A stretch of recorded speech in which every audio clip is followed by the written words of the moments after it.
contrary to what President Trump is saying. And Dr. Fauci could not be more clear about the fact that he believes that we are on the verge potentially of losing control of this pandemic, and that if there isn't a really strong course correction at this point, we may run out of time. And I think that's what you're seeing many of these Republican governors responding to. Texas is incredibly important because that was one of the very first places to try to reopen as quickly as possible. Now they are seeing the consequences of that, and Greg Abbott is making a sharp course correction that is a signal to President Trump that he should not view what is happening on the ground as some kind of effort to hurt him politically. These are real people who are now being hospitalized, many of them younger and younger by the day, and the result of this is going to mean the country will have to close back up again in order to save lives. And John Harwood, another major development today, Herman Cain, who attended the president's rally just a few weeks ago, the former presidential candidate, is now hospitalized with coronavirus. Is the Trump campaign acknowledging the dangers of these events? You know, we were hearing earlier that they did contact tracing. The Trump campaign is claiming that. But we're hearing from our Jeremy Diamond that Paris Denard, who is photographed in that picture right there behind Herman Cain, told CNN he had not been informed about Cain's positive diagnosis or his hospitalization earlier today. Jim, they're plainly acknowledging the danger. They did that by requiring people who attended that rally to sign a waiver of liability in case they got sick. Now, the people of Tulsa acknowledged the danger themselves by, in many cases, staying away from that rally. The arena was only 1/3 full.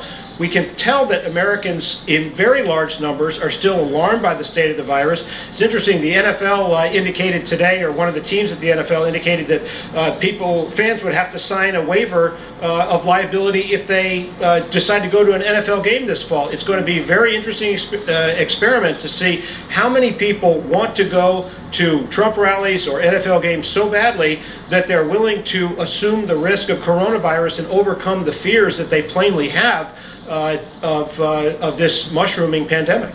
And Abby, obviously we want to see Herman Cain recover fully from what has happened to him, catching the coronavirus. But when you look at that picture of Herman Cain in the crowd at that Tulsa rally and you see these faces around him, this is from his Twitter feed. Obviously these folks were not social distancing. They look like they're having a good time there, but they were not social distancing, taking cues from the president, taking cues from the Trump campaign. This is a visual reminder of how this is just a mess, cramming people into confined spaces like that. Dovetails with Maya's point that the people who are left working for Trump, be they political or career, know that he's not going to hear it when it comes to Putin. Yeah, so this is the issue, is that there's essentially become this kind of two-tiered briefing system inside the White House, where you have the PDB, which includes a couple, probably a dozen articles per day that the president's expected to read about major hotspots, about national security threats that just need to be on his radar. And then you have his intelligence briefer, who only has a few minutes with him every day, has a very limited amount of time, especially given the president's tendency to go off on tangents and kind of rant during these briefings. And they need to choose what to prioritize in that moment so that the president can know what is the most urgent thing that he needs to attend to that day in the realm of national security. So with regard to the Russia matters, his intelligence briefers have essentially internalized this notion that if you bring up Russia around him, he's just going to explode. He doesn't want to hear anything about Russia. He doesn't want to be second guessed about his relationship with Vladimir Putin and whether or not that may have impacted the 2016 election. And to that point, he's already called this intel a hoax on Twitter. He has not actually said that he believes it and that he is working on it and that he is coming up with a response with the National Security Council, with his administration. So this is more of a clear pattern of his intel agencies just really struggling to get through with him on this issue. Protecting a city of 121,000. Traffic went from 12 cops to 0. Detectives from 15 to 4. Canines, 4 dogs to 1. Crime ran amok.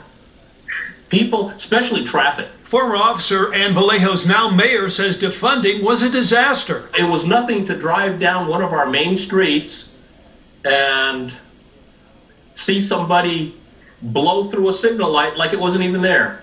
Pay went down. Veteran cops left. Young officers quit, afraid of being laid off. Police shootings went up. Break into a store or break into a house, and it's going to take the officers 20, 30 minutes to get there, if they come at all. Morale hit an all-time low. Auditors found burned-out cops adopted a us-against-them mentality. Protesters say 14 cops on the force have been involved in at least one shooting. Not one more! Not in our city! The mayor supports police reform, as many residents have told him, but they also expect public safety. They want to be able to say, I can walk down the street without fear of getting mugged.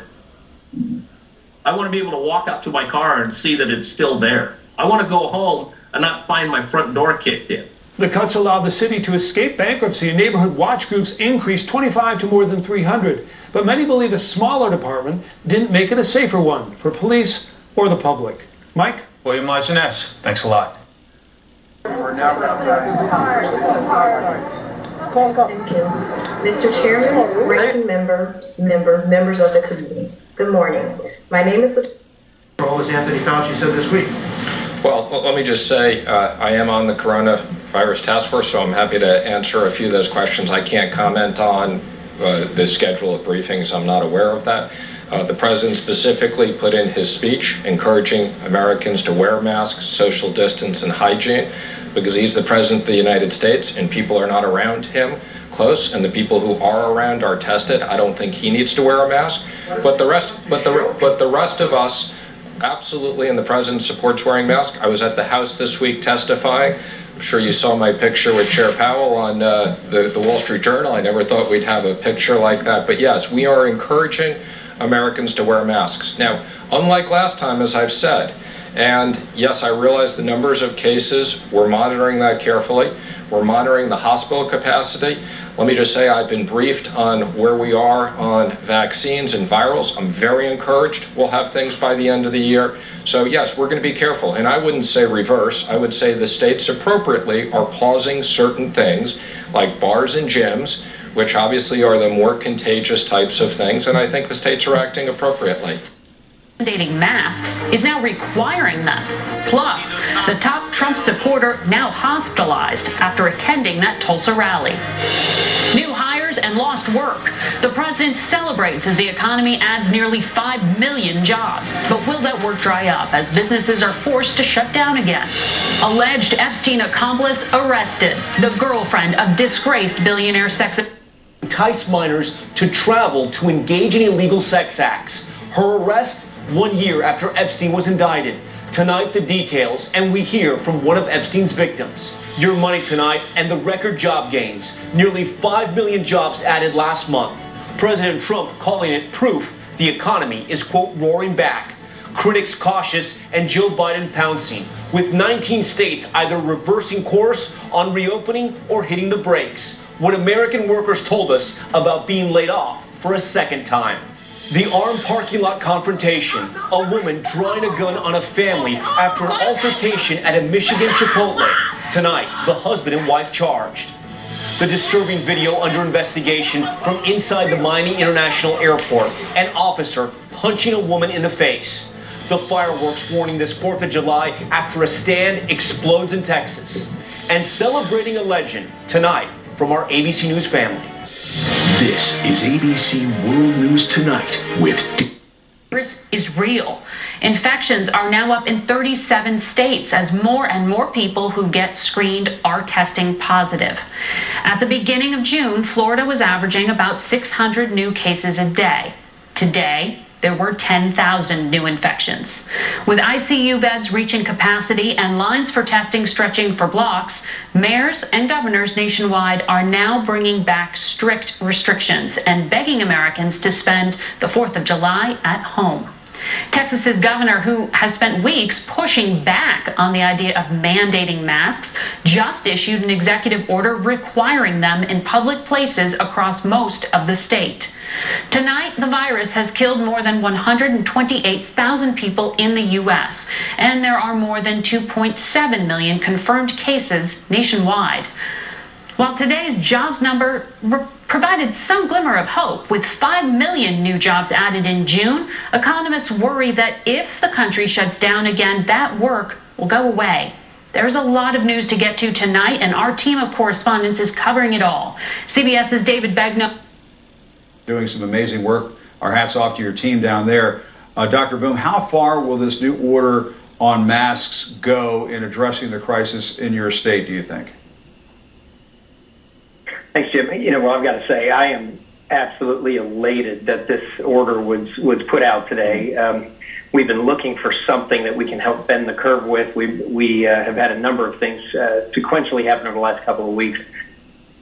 Fort Pierre, just west of Mobridge, but Pierre and Mobridge, you're close enough to this, you might as well just consider yourself in this watch. So we'll continue to watch these storms as they move to the east, but the severe weather threat will probably die out overnight as those storms move farther to the east. By the way, let's take a look at our Mount Rushmore Friday planner. This is where all the big stuff is happening tomorrow, with the fireworks displayed later on in the evening, looking clear to partly cloudy, pretty pleasant temperatures for highs in the 80s, falling back to around 70 degrees at 9 o'clock. Mountain time, which is about the time those fireworks will be going off. We'll have the complete forecast for you coming up just a bit later on. Thank you, Phil. Okay. A follow-up from Gettysburg, South Dakota tonight. Local residents there say the police department has removed a Confederate flag decal from its squad cars. The police chief declining to confirm that the decal has been removed, saying the city council would discuss the issue at a meeting next week. Several locals, including Selwyn Jones, an uncle of George Floyd, says the decal has been removed from the department's squad cars and station doors. Dakota News Now reached out to Gettysburg Mayor Bill Wutke, but he has yet to respond. Final preparations for the Mount Rushmore 4th of July celebrations are underway, and in the past, while the event itself might have made headlines, the Democratic Party this week tweeted that tomorrow's event glorifies white supremacy. And they're not alone in voicing concerns about the monument's history, but others are stepping forward with why they feel this is one memorial that should not be removed or torn down. People have different perspectives and opinions, and when they read history or when they absorb history, they draw their own reflections on that. And there's some people, my father used to take us there every year. We used to look forward to going to Mount Rushmore and going to Bear Butte and going to, we call it Mato Tipi. More common term is Devil's Tower. Some tribal leaders believe that a better understanding of the region's history could help reconcile a tragic past. Carleen Wild takes a closer look for us tonight on Dakota News Now at 6:30 over on KDLT. Meanwhile, members of South Dakota's congressional delegation plan to be in attendance for tomorrow's event, which also features the president. We heard from Congressman Dusty Johnson earlier this hour on Dakota News Now. Senator Mike Rounds is also expected to be there. Although some have expressed concerns about the gathering during a pandemic, Senator Rounds says it comes down to common sense. That I'll be there with a mask on, and I will try to set an example for others who wonder whether it's appropriate to have a mask on or not. I think it is, and I think we use good old South Dakota common sense when it comes to the precautions that we take. Governor Noem has said free masks will be provided at Mount Rushmore, but people will not be required to wear them or practice social distancing. This time of year, it is no surprise that you'll probably see and hear a lot of fireworks in the area, but with that usually comes some community complaints. Miranda Page checked it.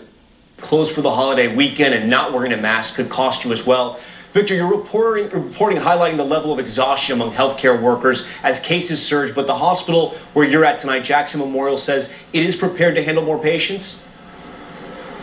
Tom, right now they have space, but they also have twice as many COVID patients now than they did during their peak in April, and they are bracing for more. Tonight, the mayor of Miami Beach saying that if the hospitals can't treat everyone who comes in, no one wants to see it, but we'll have to head back to a shelter in place. Tom? Victor Okendo with new developments tonight. Victor, thank you. And now to that other major headline tonight, the FBI arresting Jeff is behind bars after federal agents closed in on a secluded New Hampshire farmhouse and arrested her.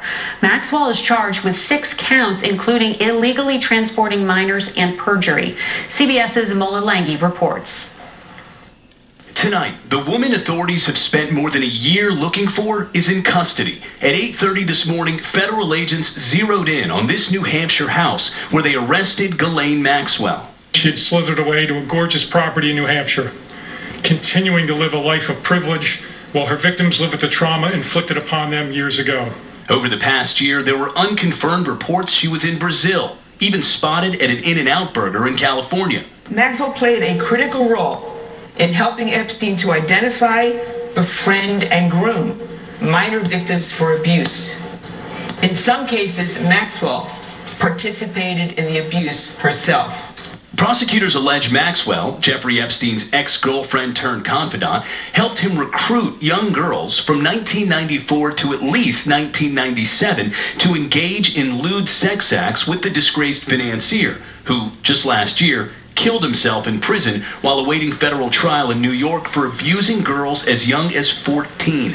Jennifer Rose was just one of what are believed to be more than 100 Epstein victims. She was definitely the center, the heart of it all, you know, if she even had one. According to the criminal complaint, prosecutors say Maxwell would try to normalize sexual abuse for minor victims by discussing sexual topics, undressing in front of the victims, being present for sex acts. The indictment continues. Maxwell encouraged victims to provide massages to Epstein, including sexual massages, during which a minor victim would be fully or partially nude.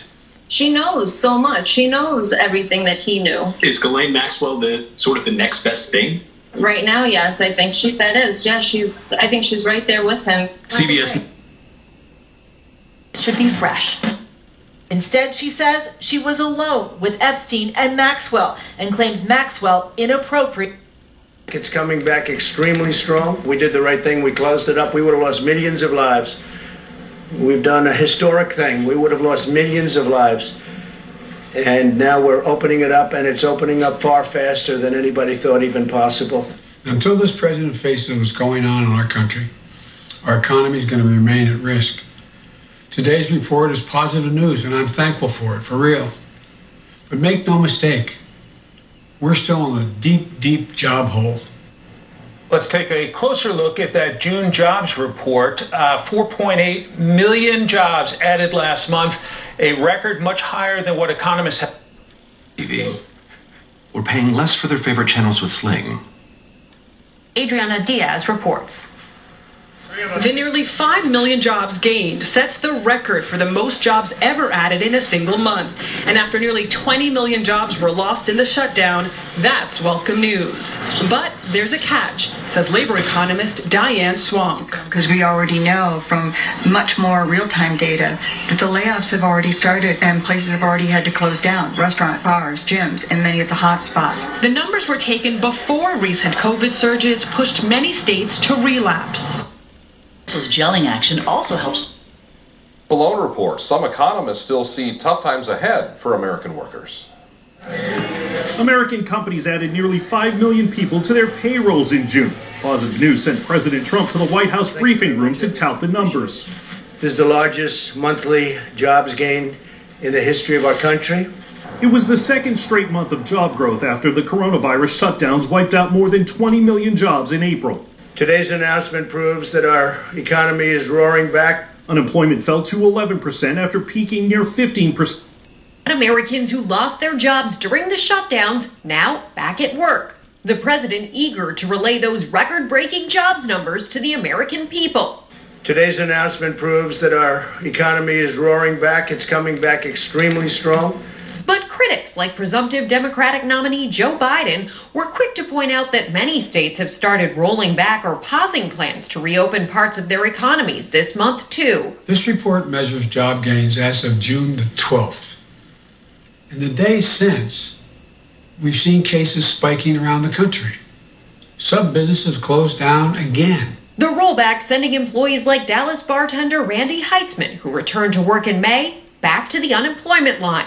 I got furloughed with almost no notice from my job. This second round, I think, is going to be more stressful. Layoffs persistently high. For the 15th straight week, more than 1 million Americans have filed new claims for unemployment benefits. We saw long lines at this unemployment office in Oklahoma today.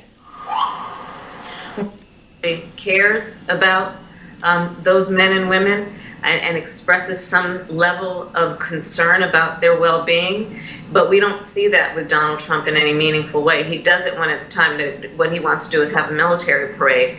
But the reality is, you know, I've been to Afghanistan, I've been to these hot spots, and our folks need a president and a commander-in-chief who has their best interest as his or her first priority. And we've just frankly not seen Donald Trump. So given what you just said, and given the briefings that you've just attended, but especially given what you just said about President Trump, Do you think the President of the United States is a national security threat? In many ways, I think that he has not throughout his tenure as president prioritized what is in the best interest of the health and well-being of the American people on the homeland or around the world. And you can just look at this most recent threat to the health and well-being of our country, which is this pandemic. And from the very beginning, Donald Trump referred to it as a hoax. He has spent full time trying to minimize the seriousness of it. He has attempted to muzzle public health experts and to deny the realities of the harm and also what we can do to mitigate the harm, such as wearing a mask and basic things that are necessary to stem the tide of this virus until we get a vaccine. You can talk about it on the issue of the climate crisis and the fact that he has been basically a science denier. And then you can look at the fact that our intelligence community has been very clear, unanimous in its finding of Russia's interference in the election of the President of the United States in 2016. And again, he dismissed the seriousness or the significance or the veracity of that information. So we have many examples that tell us that Donald Trump is not well equipped, if at all equipped, to be the commander-in-chief. So, Senator, why won't the president take action against Russia? I mean, this latest story isn't the first time Russia has done something that goes counter to either America's interests or the interests of the NATO alliance. So why won't he hold them accountable for some of the egregious things that they've done? I can't speculate or get into the mind of Donald Trump. And I think that, frankly, I'm too busy looking at what he's doing to worry about how he's thinking. And the fact is that when you look at his actions and his conduct, he has not taken seriously the fact that we have an adversary, a longstanding adversary, who has been responsible for threats to our democracy. And Donald Trump refuses and is clearly incapable of speaking out about the nature of that relationship and the response that our country should have when we are attacked in any form. Senator, are you surprised that prison thanks to help from WNBA star Maya Moore? In that moment, I really felt like I could rest. Following 4 WNBA championships, Moore put her career on hold to help with the case. I'm absolutely elated and thankful just to be here in this moment right now. The two connected in 2007 through a Missouri ministry. At the age of 16, Irons had been tried as an adult and sentenced to 50 years in prison for assault and burglary. Moore and his lawyers seeing holes in the prosecution. The case finally overturned in March, paving the way for Irons, now 40, to be released on Wednesday. I'm free. Praise the Lord. Hallelujah. I'm free. Hallelujah. When I stepped away, I just really wanted to shift my priorities to be able to be more available and present to children. Moore is not sure whether or not she'll return to the court, but she has changed Irons' life. Irons says that he wants to advocate on behalf of people like him with their cases. Tom? An incredible mission right in front of her. All right, thanks so much, Adrian. When we come back, the shocking video under investigation. A police officer in the Miami airport punching a woman in the face. What we've learned tonight about that officer. When we started Carvana, I could only eat on one side of my mouth. So, thanks to the southeasterly flow. Smart beds when you add a base. For joining our special Zoom interview today. Thank you. Thank you. And when we come back, Jeffrey Epstein's associate indicted on criminal sex charges. Leading the Republican effort on their Justice Act. But you, along with Senate Minority Leader Chuck Schumer and Senator Cory Booker of New Jersey, you signed a letter to the Majority Leader saying that the Justice Act was, quote, it is not salvageable. Why? What was wrong with the legislation proposed by Senator Scott? And why wasn't it possible for all of you to get in a room and negotiate a deal, since there is public sentiment behind doing something to reform the? So it's important to recall the chronology of this, and which is that Senator Booker and I proposed on the Senate side, along with our colleagues in the Congressional Black Caucus on the House side, and then it was joined by Senate Democrats and House Democrats and Republicans on the House side, a bill. But we came up with a bill called the Justice and Policing Act, which would deal with a number of specific issues that relate to the need for accountability and consequence when law enforcement officers break the rules or break the law. 9 days later, the Republicans submit this bill that essentially dealt with nothing in any substantive way that we dealt with in our bill. In our bill, for example, we banned chokeholds and carotid holds. Were that ban in place, George Floyd would be alive today. We banned no-knock warrants in drug cases. Were that in effect, Breonna Taylor would be alive today. We require that there would be a national standard for use of force, so that when an officer uses excessive force, the question would not be, was that use of force reasonable? Because we know you can reason away anything. The question instead would be, was that use of force necessary? We deal with a number of very specific issues. We say that there should be pattern and practice investigations by the United States Department of Justice, and they should be equipped with subpoena power so that when you have law enforcement agencies that don't want to cooperate, they have the tool to do the investigation.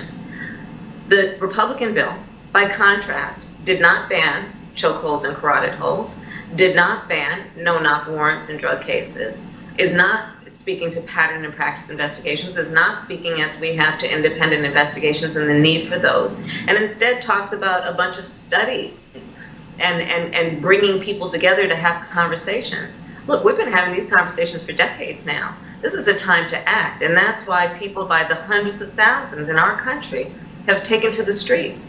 People who seemingly have nothing in common, who have been marching together, knowing that we cannot have systems of justice in America, and we need to reform this system in tangible ways, not just giving it lip service, but actually. You know, you can buy all of those things at Chewy. We save on food, toys, and to help them meet critical needs. From accountability. Our senior investigative correspondent, Drew Griffin, has been digging into this. Yeah, this is peaceful. The work briefings, there's no more solemn duty that the president or elected officials have than to protect soldiers who put themselves in harm's way. If this news reports are true that the president or the vice president had the time or were not briefed on this, it's a breathtaking dereliction on someone's part.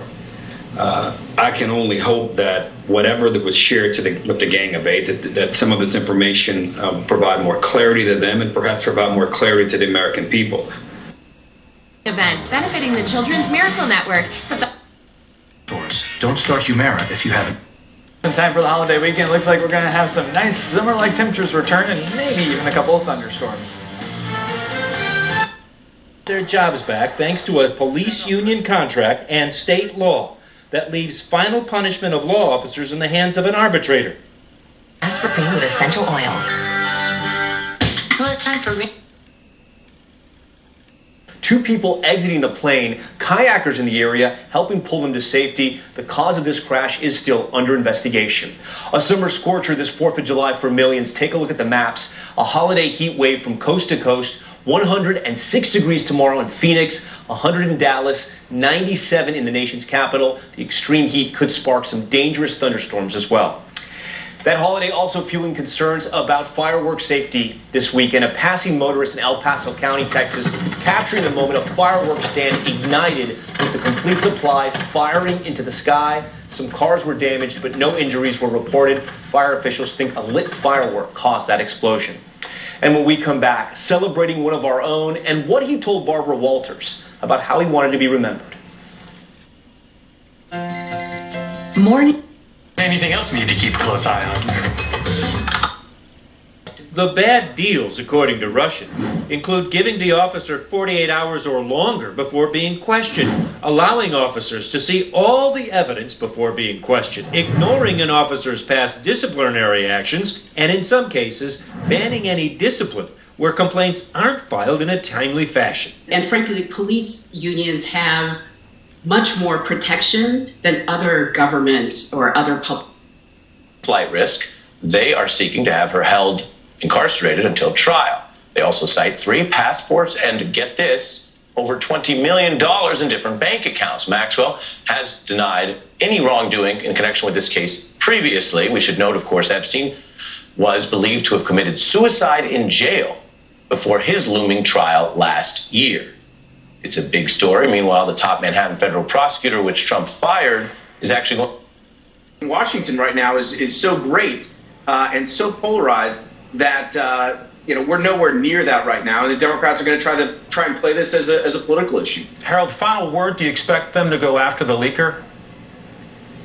I don't know. I just hope that if indeed everything that's been said here is true, at least we should fix the process. Back in December, we took action against a terrorist who had taken actions against American soldiers and American people who were plotting them. Was the right thing to do. As much as this thing is politicized, this should disturb everyone. And on that somber note, I just say happy 4th of July. Thank you. To people. Panel, thanks very much. When we come back, the brighter side, some good news. Baseball improvised. I'm tipping my hat to the outstanding players of the Negro Leagues. With some famous faces tipping their caps to the Negro Leagues on their 100th anniversary. I'm tipping my cap to my grandfather as well. Jerry Hairston Jr. played in the big leagues, part of the only 3-generation African-American family of major leaguers. Before playing for the Chicago White Sox, his grandfather Sam played in the Negro Leagues. They would entertain these white fans, but when it came time to go get something to eat or maybe stay at the hotel, they wouldn't allow them in. The only way for African Americans to make money playing baseball before Jackie Robinson broke the color barrier in 1947. The king of the moundsmen, Satchel Paige. The Negro Leagues produced players like Satchel Paige, Josh Gibson, and Cool Papa Bell. Every bit the equal of white stars in talent, but banned from demonstrating that on Major League fields. They called Josh Gibson the Black Babe Ruth, but many thought that Ruth should be called the White Gibson. Artist Kadir Nelson has been tipping his cap in his own way for years, painting portraits of Negro Leaguers. What about the Negro League ball players do you find heroic? They loved baseball so much that they were able to create their own successful baseball league and change the hearts and minds of a great many. Which is why so many are tipping their cap, not just to those who crossed the bridge, but to those who built it and never got the chance to make the trip. Jim Axelrod, CBS News. And we'll be right back. Career began decades earlier. At one point, he logged more hours on television than any other person. Though at first, he didn't think TV would last. I thought it was a gimmick, like 3D movies, and it would just go away. So the young man from Akron, Ohio started out in radio. They offered me a job for $12.50 a week. That's how I started in broadcasting. When he finally made the jump to the small screen, he was everywhere. Jack Parr's sidekick on The Tonight Show. What are you doing? Are you doing a show on the side here? The host of the classic game show, Concentration. Well, congratulations to you on that win. In 1962, he went over to NBC's Today Show, and when the network was looking to pair him with a co-host, Downs had an idea. And I said, why don't we develop our own talent? And they said, well, such as. And I said, such as Barbara Walters. And they said, she's a writer. I said, well, I think she'd do well on the air. And so began one of the longest partnerships in TV history. 10 years at NBC before the duo made the jump to ABC News in 2020. His stories took him up in the air, out full laugh, how much rudder there is. Oh, yeah. And deep into the ocean. And then I reached out and grabbed his pectoral fin. Oh, what's our speed now? He even played astronaut for a story on training for space travel. True story, there's an asteroid named after him, 71,000 Hugh Downs. And every Friday night, that sign-off. We're in touch, so you be in touch. Hugh Downs was married to his wife Ruth for 73 years. They had 2 children. He wrote 17 books, played and composed music. But when Barbara Walters asked him that famous question, he was humble. We used to ask this of people, so I'm going to put you on the spot. How do you want to be remembered? I hope I'd be remembered as a guy who tried to do some good and who was in most important ways honest. I can't see any greatness that I would be remembered for, but if people think kindly of me, I'll be happy at that. Hugh Downs was 99. Our thoughts and prayers with his family tonight. Thank you so much for watching. I'm Tom Yamas. I'll see you right back here tomorrow. Stay safe. Good night. Thank you for making World News Tonight with David Muir, America's most watched newscast. Excuse me, sir. Yeah, is that a Confederate flag? With reduction in income, lost job, or any difficulty bothers you, you can just look the other way. You won't believe what people do. Let's break it on the premiere. We'll see you tomorrow. Good night.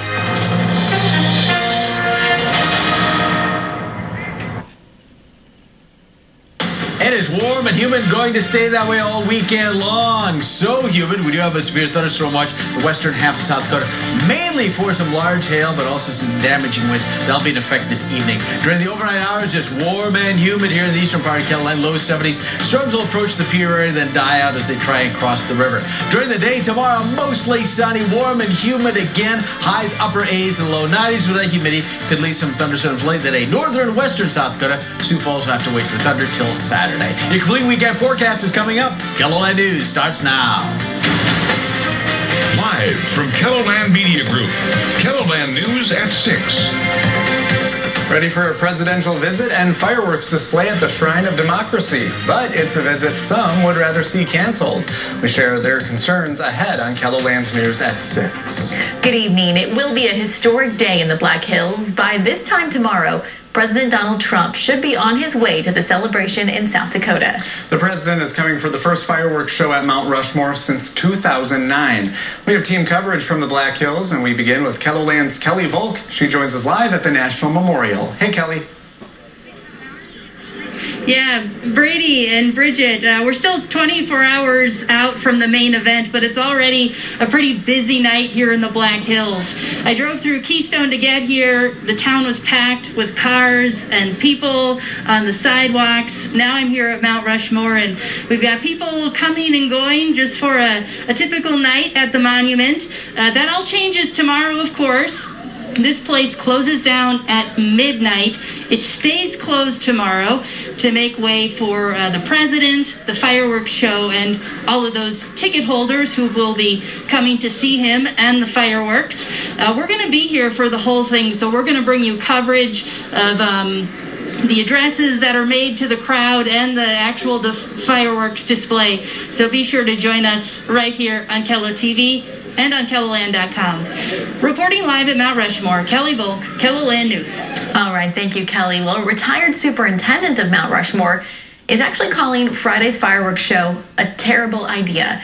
Cheryl Schreier has written an op-ed published this week in the Washington Post saying the event should not take place because of the threat of wildfires and COVID-19. KELOLAND's Perry Groten spoke with Schreier, who says remnants of past fireworks shows were still turning up at the park years later. Former Mount Rushmore Superintendent Cheryl Schreier says she's concerned Friday's fireworks show may spark a wildfire at the memorial. Compounded by that is the fact that when you have that many people in one place, evacuating people in a quick fashion is just way too difficult. Schreier served as Mount Rushmore superintendent from 2010 to 2019. She was involved in the decision to end fireworks shows 10 years ago. It was a very prudent and responsible decision, knowing what we knew about fireworks and the damage that it could cause. Schreier says as late as last year, she was still finding fireworks debris around the memorial. Anytime it would rain, you would still find all of the debris from fireworks. Plastics, I've actually seen plastics that have been embedded in the sculpture itself in the front from fireworks. But it's not just fire danger or environmental issues that have Schreier concerned. She says hosting thousands of people from across the country is a recipe for disaster when it comes to the coronavirus. It could be a tragedy in the realm that nobody really knows what will happen after this event if people leave and contract the virus, expose all of the visitors and also all the employees. Schreier says it's unlikely organizers will heed her advice to call off Friday's show, but she hopes her speaking out now will alert people to the potential risks. Perry Groot, KELOLAND News. Schreier says it's ironic that organizers won't lower the number of people attending the event for the sake of social distancing, yet Mount Rushmore won't allow regular visitation for the entire day. You can read her entire Washington Post opinion piece by going to this story at KELOLAND.com. And we'll continue our live coverage from the Black Hills in just a moment, but first, let's check on your forecast with Chief Meteorologist Jay. Now we'll have to shut down again. And in states like California, where some businesses have closed for good, one local sheriff is handing out $300 tickets to anyone not wearing a mask. The measures all in place. Lake County Fair in Spencer, Iowa will be held off until 2021. Officials say after exploring all possible options, they concluded it just couldn't be done. According to officials, following health recommendations and increased sanitation would have made fair traditions unrecognizable or eliminated outright. The fair usually brings in 300,000 people to the area on an annual basis. Staying in Iowa, the number of additional cases of the coronavirus continues. As many as 1 in 100 or even 1 in 70. California, one of 23 states now pausing or rolling back reopening, but Florida's pushing forward despite more than 10,000 new cases today. A record. I think problem, right, Maureen? Making sure that what happened to Epstein is not allowed to happen to her. Absolutely. As I say in my column for tomorrow's paper, Maxwell, much like Epstein, at the time of his arrest and he was taken into federal custody at MCC in downtown Manhattan. He's likely the most high-value suspect the federal government had in their custody at that time. The notion that someone like that would not be on 24/7 suicide watch. MCC housed the 1993 World Trade Center bomber, housed Bernie Madoff, El Chapo, but they couldn't keep Epstein alive. And there's a reason why conspiracy theories still swirl and probably will forever about whether his death was truly a suicide. So if the Fed contractor to build roads, do we need to rethink our entire strategy on Afghanistan as well? Because it doesn't seem that we're... we want people to celebrate Independence Day, but just be considerate of your neighbors and other citizens in the community. Staff say those who have firework complaints should call the non-emergency line at 605-367-7000 and... Thanks, Bridget. Yep, I am here right outside of Ellsworth Air Force Base at the Air and Space Museum. So President Donald Trump will be arriving at around 6:45 Mountain Time tomorrow evening in Air Force One and at Ellsworth Air Force Base. So Ellsworth Air Force Base is just over 10 miles away from Rapid City and just over 30 miles away from Mount Rushmore. So once President Trump will arrive at Ellsworth Air Force Base, he will then head straight over to Mount Rushmore to view the fireworks display. So I will be here tomorrow evening covering the event for the arrival for you. Reporting live at Ellsworth Air Force Base, I'm Sydney Thorson, KELOLAND News. Hopefully good weather tomorrow. Thanks, Sydney. Well, tomorrow we will continue our live coverage of the presidential visit during KELOLAND this morning. And as we just mentioned, we'll have news crews at Ellsworth Air Force Base and at the National Memorial for when President Trump arrives. He'll be able to watch live as the president touches down in South Dakota and when he speaks at Mount Rushmore. We will also carry the fireworks live on KELOLAND TV and on KELOLAND.com. Western South Dakota is already filling up with tourists, but the eastern side of the state isn't expecting to profit from any runoff. So typically, Experience Sioux Falls, formerly the Sioux Falls Convention Visitors Bureau, would make a marketing push to attract those 4th of July travelers. However, it didn't this year, and there's a good reason why. Thousands of people are driving to the Mount Rushmore area for the 4th of July weekend, featuring tomorrow's fireworks and presidential visit.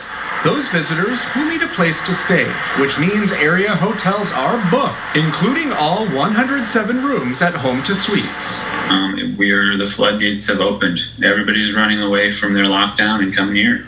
Typically, Experience Sioux Falls would try to capture some of those holiday dollars. However, there's no big push this year to market the area. To be really honest, it's a struggle. It's not great for morale. Executive Director Terry Schmidt says the budget to market Sioux Falls comes from hotel tax dollars here. Though new hotels like Glow are doing well, Schmidt says most hotels in the city aren't getting the business they used to due to the pandemic. Because we're used to being so aggressive and out there, but we've had to really pull back because when you have no money, you can't keep doing those things. Schmidt estimates the marketing budget is down about 50%. However, she's optimistic. A few travelers going west will make a stop here in the east. Everybody's always welcome to stop here, and we know some people will stop here. Even though hotels in the Rapid City area, like Home to Suites, are busy, Grunendijk says that doesn't mean a big bonus in profits because many are still recovering from the first part of the year. This is more digging out of a hole, putting some money in the bank to hopefully ride the storm. And again, the future is very uncertain. Grunendijk says safety is still a priority for hotels and their staff members. He's asking all visitors to please be patient and respectful of the employees and any hotel safety guidelines. Well, there is a new map that identifies the coronavirus risk in each state and county. South Dakota and the Sioux Falls area are in the yellow category, which is the next to lowest risk. Local public health director Jill Franken says the next few weeks will be important in the fight against the pandemic. A KELOLAND.com original story on our website now explores the risk factors and... Right. Dr. Fauci is a physician and scientist, and his primary motivation is to extinguish this pandemic.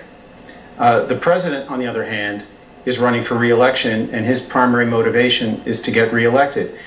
Notice that the president really emphasizes how widely the United States is opening up, and he's doing that at a time when multiple states that opened up too early, Florida, Arizona, Texas, are seeing this astonishing surge in the number of cases, yet the president continues to tout the opening of the country. So we're seeing really the divergence of motivations. The president's motivation is to get elected. Dr. Fauci's motivation is to put the pandemic away. And you see that now in stark relief. Since then, Colorado officials delivered 10,000 kits to keep the site open. Today, the National Institutes of Health said the goal is to have 1 million rapid on-site tests per day around September, so schools and sporting events can reopen. Lester? All right, Gabe Gutierrez tonight, thank you. A surprisingly large drop in the unemployment rate last month, just over 11%, but as the powerful held accountable. New mattress, you're going to see an immediate difference when you lay on it. What are businesses to do? What are people to do who are thinking, okay, am I going to be open? Am I going to be closed? Am I going to have a job? Or am I not? I mean, what effect does this uncertainty have on what we face? I mean, the first thing is there's a way to get much more, get many more people tested with the capacity we have. It's this idea of pooling tests. And Dr. Fauci and others have been announcing, talking about this in the last week. We need to move ahead with this, just full steam ahead. And then we also need to recognize that some of the sophisticated players here, like the Stanford Medical School and Cornell University, what are they doing? They're saying, we're going to test everybody when we reopen because that's the way to keep ourselves safe. And in their case, they can just ignore what the CDC says, which is really, bizarrely unhelpful. They just ignore it. But unfortunately, far too many people are listening to the CDC on this. And the CDC says, don't test. So you put yourselves, Paul Romer, in the shoes of someone, say, who owns a small business or someone who's hoping they can go to work or stay at work. And they're trying to make a calculated decision. I want to go back to work. I want to open my business, but I've got to be worried about health. How are they able to make these decisions with any sense of certainty right now?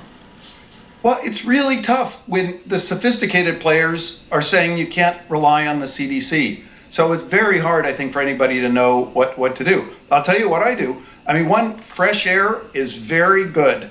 Enclosed spaces with people who might be infectious, very bad. So you're speaking of restaurants and any kind of work that can be done outside. Of course, not not all work can be done that way. Another thing I want to ask you about, Paul Romer, is the fact that we do see in these numbers that once again, individuals, people of color, people with less than a college education are facing a much tougher job picture than everybody else. Is this just something we are destined to have with us for a long time to come?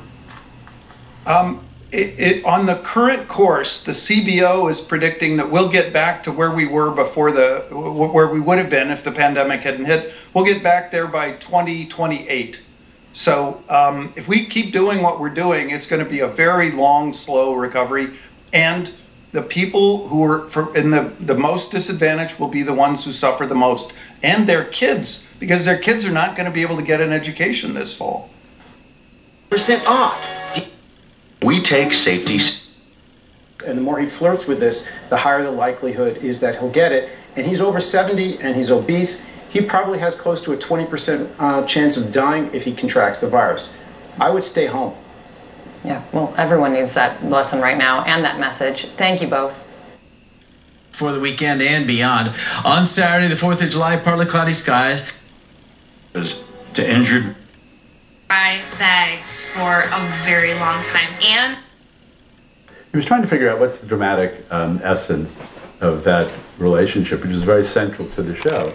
And he said to me, we're a family-owned business, aren't we, Dad? We sure are, boys. Well, whenever you're ready to step back, do have it. That picture that every mom wants of the baby being born and holding the baby, does that happen with babies in COVID?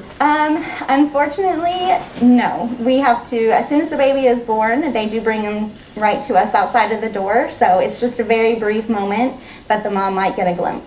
In the womb, the virus isn't typically transmitted from mother to child, but during the birthing process, the risk of infection goes up, and treating newborns with the coronavirus, much more complicated. Though these babies have tested negative, they are treated as suspect positive. Healthcare workers wear full PPE, and these babies born to moms with the coronavirus are kept separated from others, just in case. 19. Believe it or not. Now through our First Alert Weather app, the First Alert Weather Team, only on Dakota News Now. Face. The virus spreads through respiratory droplets, so it's really important to cover your mouth and nose when you cough or sneeze. Hands down, the best way to prevent illness is to avoid being exposed. Be smart. Stay safe. For more information, visit covid.sd.gov.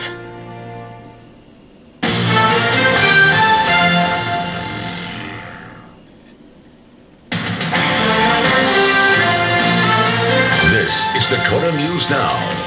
It's 6:30 on KDLT. Good evening, everyone. I'm Brian Allen. And I'm Kelsey Passel. Thanks for joining us. The 4th of July weekend is almost here, and folks are eager to get out their fireworks for some fun celebrations. But before you think about doing that, there are some things you need to know. Miranda Page with our 6:30 top story. For Metro Communications in Sioux Falls, 4th of July is historically their highest call volume day of the year. Last year on July 4th, between 8 p.m. and midnight, they had a 250% increase in calls. So it's a significant workload on the 911 center. Those calls could be 911 calls, or they could also come in on our non-emergency number. Typically, the calls staff here on 4th of July range from complaints about neighbors setting off fireworks to situations getting out of hand or involving alcohol, and incidents occurring from fireworks like an injury or a fire. Staff say depending on the situation, it's important you call the right number. Those who have a firework complaint are asked to call the non-emergency line at 605-367-7000, not 911. 911, we want to make sure that we're answering those calls first, so they're Situation, obviously, for the country, but also for the president and how he's perceived in handling it. Yeah, and I think part of it is a question of what you're looking at in terms of data. The number of, for example, the point that was made in an article today that in Florida, you have about 10% of the death rate that we had in New York. Right. So while you have a lot of people who, because we're testing 500,000 or 600,000 people a day, there are a lot of people showing up having had the virus, but a very large percentage of them are young people who didn't even know they had it. It was so mild that they never noticed that they had the virus. So I'm not sure right now that we aren't in part in a panic between the public health experts and the propaganda media that hates Trump. Messages and phone calls explaining how these ballot works and why they are important. We did the same work in Wisconsin. We're doing that work in Michigan. And in the 18 states in total, we are doing work with organizations to make sure not only the people know their rights, but have the ability to have those rights met and not have their ballots thrown out. That's why this isn't just a Rapid City there, Custer County, Pennington County, and also in Ziebach County there. So those of you... They run from the groin all the way to the heart. The blood comes out of the body, is mechanically oxygenated, then returned back to the heart almost immediately. The Methodist team have had a lot of practice. The procedure taking only a few minutes. It involves being able to take large cannulas. They're almost like small garden hoses, that's how I would describe them. They have to be able to pump about 2 or 3 gallons of blood per minute through them. So one is draining blood out and the other one is returning. The blood coming out of the patient is dark. It just looks unhealthy. The blood returning is bright red, loaded with oxygen. Almost immediately, oxygen level in the patient's blood goes back to near normal. Their chance of survival now better than if they were on a ventilator. I think the ventilator really causes a lot of harm, and we're finding that it causes harm in general, but it certainly causes harm when we're talking about patients with COVID. Because Police showing some signs of positivity. According to the Department of Labor, both initial and continued assistance claims are on the downswing. Initial claims fell to near pre-pandemic levels with fewer than 600 requested. Normally, the state receives 200 to 300 claims. That we have a South that is strong and that we elect Joe Biden as the next president of the United States. And my mission is to make certain that no matter what decision I make in 2022, that the decisions made in 2020 help right the world. Amazingly well, and is back, frankly, doing pretty well right now. If I were a Democrat, those jobs numbers that we've seen would have me pretty worried about my assumption for this fall. Yeah. But I also think he ought to propose very, very big changes. I mentioned an example, a 12-month holiday on the payroll tax, which, by the way, would be very popular with African Americans. Rushing, and with rates of infection rising, they expect more work and stress ahead. Exploring all possible options, they conclude it just couldn't be done. According to officials, following health recommendations,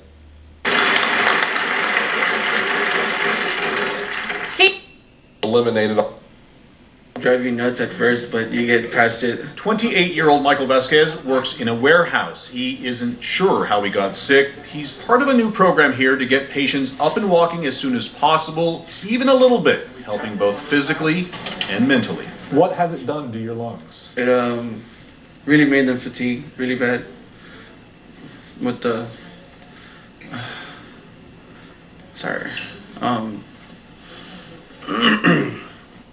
Vasquez isn't sure if there will be any long-term effects to his lungs. Right now, he's focused on getting home to his wife and 7-year-old son. I just miss, their presence, miss holding your wife, kissing your son goodnight, going to his room, making sure he's okay. I miss that a lot. We know that when people walk, with new cases, I think on some level we're having to relearn it with COVID because of our response to it. Obviously our need to keep ourselves safe, to keep staff safe. So it's not unexpected that we kind of ended up isolating people, whether we meant to or not. Another lesson of the pandemic, trying to reduce recovery times and free up beds, badly needed for an expected growing surge of people seriously sick with the coronavirus. Right now, we are so full upstairs that we are having some delays in getting the patients upstairs because there just aren't beds that are prepared and ready for COVID patients. So we are holding a lot of them in the emergency department right now. Some for hours, some for days. What's driving the surge here? Doctors aren't entirely sure, but based on what they hear from patients, there was a sense that the worst was behind us. I don't think that there was one specific incident that really led to this spike. I think people after March and April were extremely frustrated with being inside, and as soon as those restrictions lifted, they wanted to get out. Some protected themselves, some didn't, and now we're just seeing the result of that. With the whole to provide just under 200,000 meals for is coming. Ways, you know, high fives, for example. The power of a high five is in this every night. Well, I think that he's already said that he's going to self. Late this afternoon, a federal magistrate in New Hampshire ordered Maxwell into the custody of the U.S. Marshal Service to be taken to New York. There, prosecutors are expected to ask a court to hold her without bail. They say she is at extreme flight risk. Ben Weeder is an investigative reporter with Trevor. That was quick. That was everything and nothing. The way that they manage patients has changed, and they've been able to manage PPE better and put patients in a way that and arrange them in a way that it protects the staff more. The way that they treat COVID has certainly changed. The de-emphasis on ventilators right now. But what is exactly the same? That terrifying sense that we don't know what is coming next in Texas. That is one thing that is unlike anything we saw in New York. While officials there had a good sense, a fairly good sense of where they were on the curve and how much more they were going to have come through their doors, there's no sense of that here, and there are record numbers of infections. The state has now reversed itself. The governor here has reversed himself on masks. There is a real sense that it is a crisis spreading like a wildfire, and we don't know when it's going to go out. Kate? Mount Rushmore. There is no question it is a magnificent work of art. Millions from around the globe have come to see and experience the monument for themselves since work began in 1927, and to learn about the four faces carved into stone. But to think about a future for Mount Rushmore, both Tamara St. John, a tribal historian for the Sisseton Wahpeton Oyate, and a state legislator, and current Secretary of Tribal Affairs for the state of South Dakota, David Flute, say we must all better understand and reconcile with its true past, because there is far more to how Mount Rushmore came to be than what is in most of our history books. The land it sits on, along with the Black Hills, were given to the Sioux by Congress in 1868 through the Fort Laramie Treaty. Gold found in the hills, however, led to a series of conflicts and the ultimate taking of the land by the U.S. government in 1877. To this day, ownership of the Black Hills and the land Mount Rushmore sits on remains the subject of a legal dispute between the U.S. government and the Sioux. As far as rectifying that situation, my feelings are I'm very pro-sovereignty, and that the tribes that signed the treaty that gave them that land, the sacred Black Hills, it has to be discussed with them, between them and the American government, how that is resolved. It's a legal document. But the monument itself, as calls grow for it to possibly even come down, Secretary Flute offers this perspective. Like how my father and my parents as a family would share, I'll share this with you about Abraham Lincoln. He's known as, the president to free the slaves and how all that came about. But he's also the president that had to make a decision because of the Dakota conflict, and 300 and some Dakotas were taken as prisoners down the Mississippi, down to St. Louis, and then back up the Missouri and left in Crow Creek. And at that time, he had ordered the execution of 38 Dakotas. And so it's history, it's difficult history, but my father would use that monument as a teaching tool that, yes, this man freed the slaves, he did some great things, but he also had ordered the execution of 38 Dakotas. But my dad just didn't end it at that. And he didn't criticize any of the four faces up there, but he expanded on it. You have to make decisions sometimes that are difficult decisions. They might not be, you might not feel it's in your best interest, but when you're looking at the broader picture, it's in the best interest. And it's unfortunate, but if you've been in a situation where you've had to make a decision that a person's life is at stake here, to bring balance to, it's not easy. And so I would argue, as a public historian, every one of those presidents, every president in the United States, every chairman has had to make a difficult decision. Every leader on the battlefield has had to make a difficult decision that is sometimes unhealthy in other people's perspectives because they haven't been there. I'm all about educating, and my personal feelings about any statue, monument, I've never advocated for the destruction.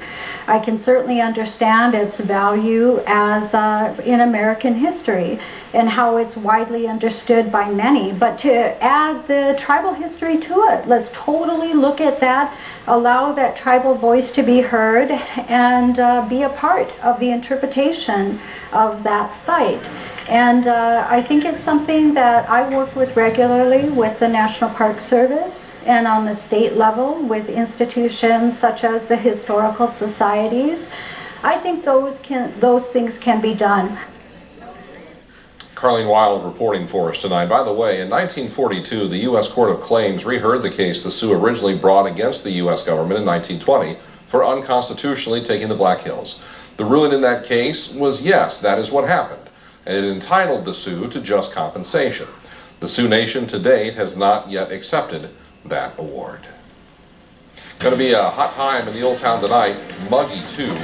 Phil Schreck's first alert forecast when we come back on Dakota News Now at 6:30.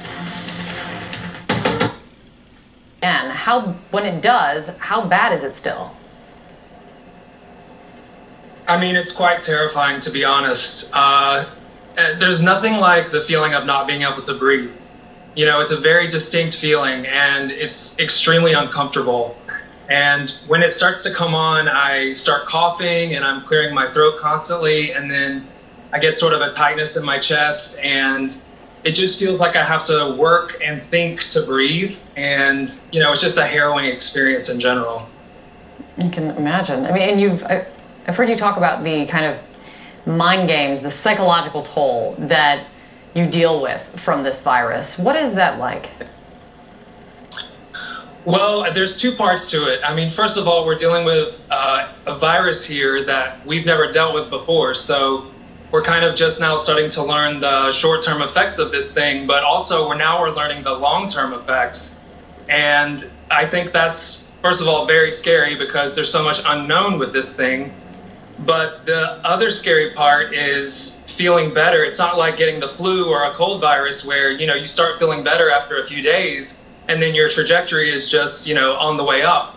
But with this thing is that I would feel better for a few days and then it would just come and smack me again. I mean, in the very beginning, I had 2 days of symptoms and then I felt like $1 million for 3 days. And so I was, you know, thought I was off the hook and thought I had beat it, but then it came back with a vengeance.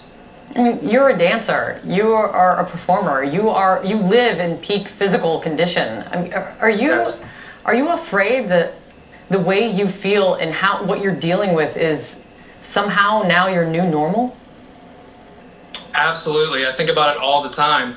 I mean, I've been doing 8 shows a week for, 15, 20 years or something. I've been doing theater and Broadway and, dancing and doing, 8-minute tap dance numbers and being fine. My lungs have always been great. But now the capacity is just not the same. And, I'm just praying daily that they'll get back to normal and I'll be able to do those things again. Is there any way to know? I mean, what are your doctors telling you about this? Well, my doctor does think it will improve, and multiple doctors have told me that, that it's kind of a pendulum swinging in your system, and eventually the pendulum will stop. But, this is a new virus, so we really, I guess, don't really know, but, I'm just trusting that that's what's going to happen. Yeah, and I know that you have been wanting to speak out because you want to warn people. You recently wrote very passionately about what is going on right now and what you're seeing and feeling with these surges that are taking place in the country. I just want to read just a part for folks. You wrote, "I cried watching the news tonight. Cases are spiking. The president makes jokes about coronavirus. People shame others for wearing masks. The country is making it a partisan issue. And you go on to say that you wouldn't wish this on your worst enemy. I mean, having gone through what you have, how do you feel when you see what I've been talking about all tonight, when you see states reopening and you see surges happening? I think we have to focus on the collective, and we have to take care of each other. And like I wrote in that post, you know, it's not a partisan issue, it's a human issue. We have to take care of each other because, you know, if one of us is hurting, we're all hurting. So it really is it's about teamwork this time, you know, with this thing. And we all have to come together, wear masks, socially distance for as long as we can until there's a vaccine, because, you know, this thing has an infinite variable of outcomes for people. There's short-term, long-term, and we just don't know. So it's just really important that people take care of each other, and I just really don't want other people to have to experience what I've experienced. Yeah, take your story and listen and take. But as those storms move to the east, it looks like they'll not be. They did it. So why live with your dog stressing out during... I had to change. Insists his is a sea change shift. At the expense of taking short-term business in, we signed long-term contracts because this is the only way, in my opinion, for us to justify infrastructure investments, which is what we need in order for this PPE problem to not be a supply problem going forward. One thing that's happened during my repertorial lifetime has been the move from just in case to just in time. Yes. No warehousing of anything. Is there going to be a sea change, do you think, in how American business does business? This is the beginning of understanding how vulnerable we are to our ports closing. The business of building things is going to be a function of national security in addition to ease and access. Are we moving back from just in time to just in case manufacturing? No, not yet. I think that if the COVID crisis fades from our consciousness, that the industry will quickly go back to waiting for imported products to show up and not solving any problems. But Merrow, for one, plans to produce PPE here for years to come.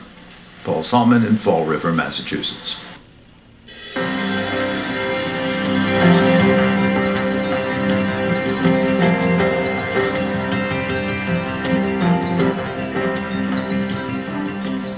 Throughout this pandemic, we have profiled many frontline workers whose jobs have been deemed essential. Tonight's Brief but Spectacular introduces us to Savoya Taylor. She works as a line worker for ComEd, which powers Chicago and much of northern Illinois. Taylor is the company's first female overhead electrician, and she spoke to us about her work and her family. Just imagine this pandemic without electricity. You know, everybody was running out to the grocery stores. With no electricity, you have nowhere to store that grocery. No television, no cell phones. We are definitely called first responders in our position. So we're basically the first ones out there. I work on the north side of Chicago, also part of the west side. This was definitely not the career I was growing up on, saying, oh, I'm going to be an electrician. I'm the only lady. The guys treat me well.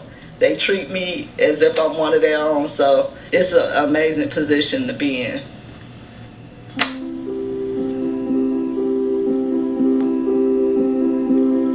Actually, my whole household were all essential workers. I have a daughter. She works for the company as well. She works for customer service. I have another daughter. She works at a restaurant. I also have a son at home. He was diagnosed with Hodgkin's lymphoma in November, my 12-year-old son. His days, my son wants to just be right up under me, and I'm like, give me a second, let me get out of these clothes, shower, and it's just hard, you know, when you got a young child at home that wants to love and hug all over his mother and his sisters and stuff, and we just trying to keep a good distance just to keep him safe.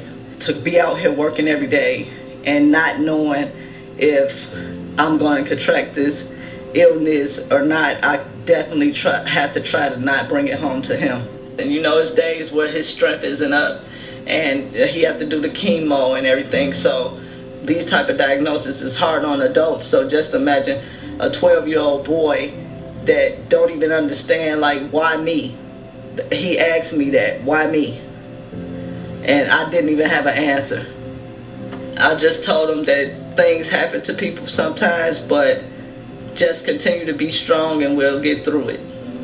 He inspired me so much. He has showed me that you just can't give up. I worked really hard to be here, and I'm opening up, trying to be positive for a lot more ladies to come behind me. And I'm also trying to train my youngest daughter to do what I'm doing, teaching her how to climb. She wants to follow into my footsteps, so that really makes me proud.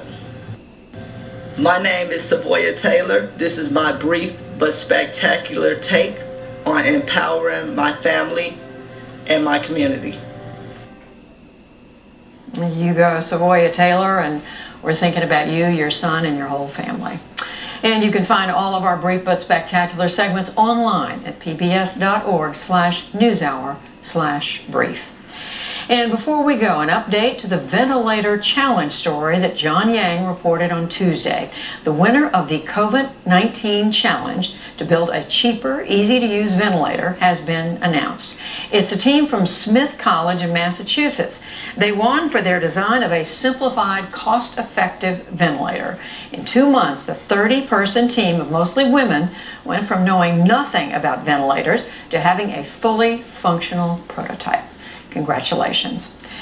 On the NewsHour Online right now, we explore how hugged by a layer of grilled cheese. It's available now at Taco Bell's nationwide. Yes, please. Yeah, we got to take a second and process that. There's been a change to a Major League Baseball game set to be played in Iowa. The Field of Dreams game will now see the Chicago White Sox play the St. Louis Cardinals. Originally, it was supposed to be the White Sox and the New York Yankees, but the pandemic forced a change in teams. A temporary 8,000-seat stadium is nearing completion in Dyersville area, right next to where the movie Field of Dreams was filmed. At this time, it's unknown if any fans will be allowed to attend that game. We're on the warm side again tonight. Phil will have a final look at our forecast when we come back as we go to break. To be in years past. Do you know any people who voted for Trump last time who are not going to this time? Actually, I know several, including my son and grandson. The airwaves are already noisy, including this Trump ad questioning Biden's fitness for office. Trump is not that much younger, but in the case of Joe Biden, I think his inherent wisdom and his desire to surround himself with the best people. That's the wrong place to talk about age. It's the great state of Florida. Sheila Griffin, secretary of the county GOP, believes the president's record and resilience will lead to his re-election. If you're talking to the base, his standing is as strong as ever, and it has not going to change. But as Biden supporters gear up for November, Trump is also a motivating force for them. Trump is our biggest ally. Just an enormous amount of energy that I've seen, never seen before.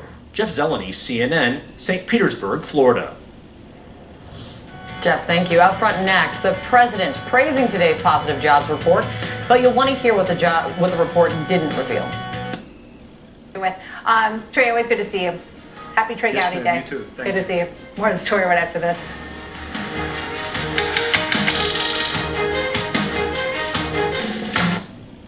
Back. In the way that I have been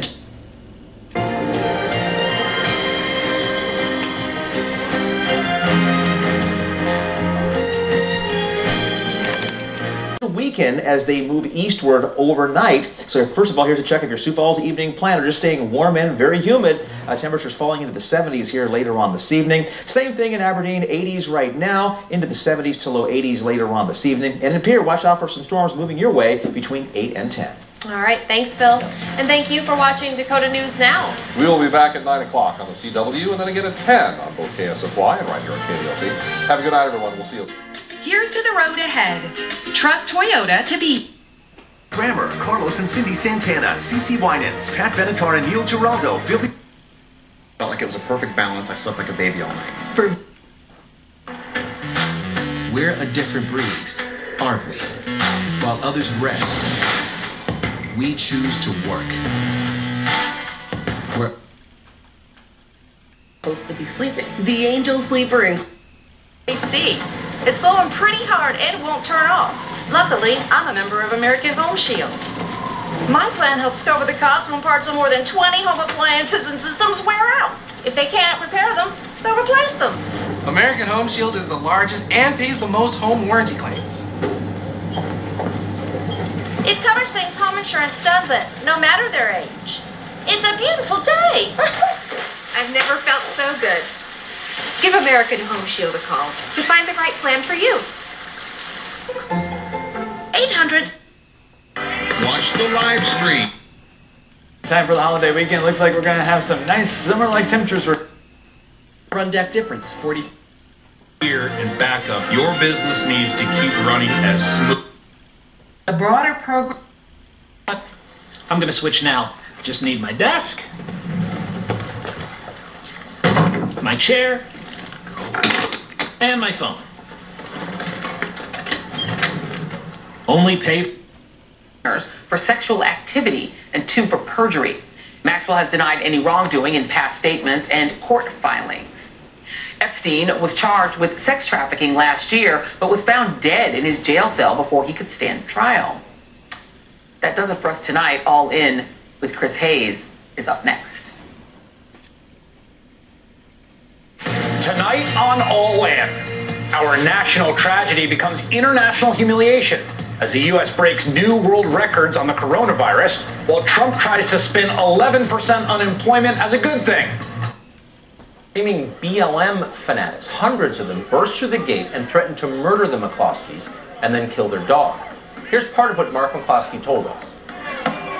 I see all these people outside the gate, and then the gate bursts open. People start coming in, and then a flood of people start coming in. They're angry, they're screaming, they've got spittle coming out of their mouth. They're coming towards the house. I looked over at my wife and I said, oh my God, we're absolutely alone. There's nobody here to protect us but us. That was the same night retired police captain David Doran was murdered.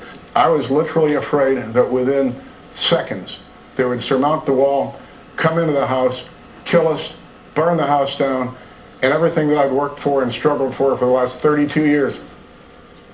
But the story didn't end there, unfortunately. We're here to tell you tonight. After appearing on this show, Mark McCloskey and his wife were bombarded with death threats, many of them credible. Today, they learned of another coordinated attack on them. It is planned for this weekend.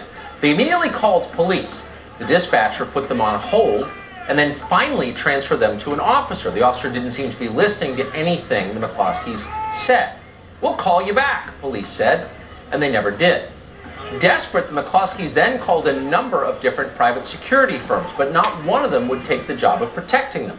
The owner of the last company the McCloskeys spoke to advised them to flee immediately. Quote, the only advice I can give you is abandon the house. Run. Let the mob have its way. Let it burn.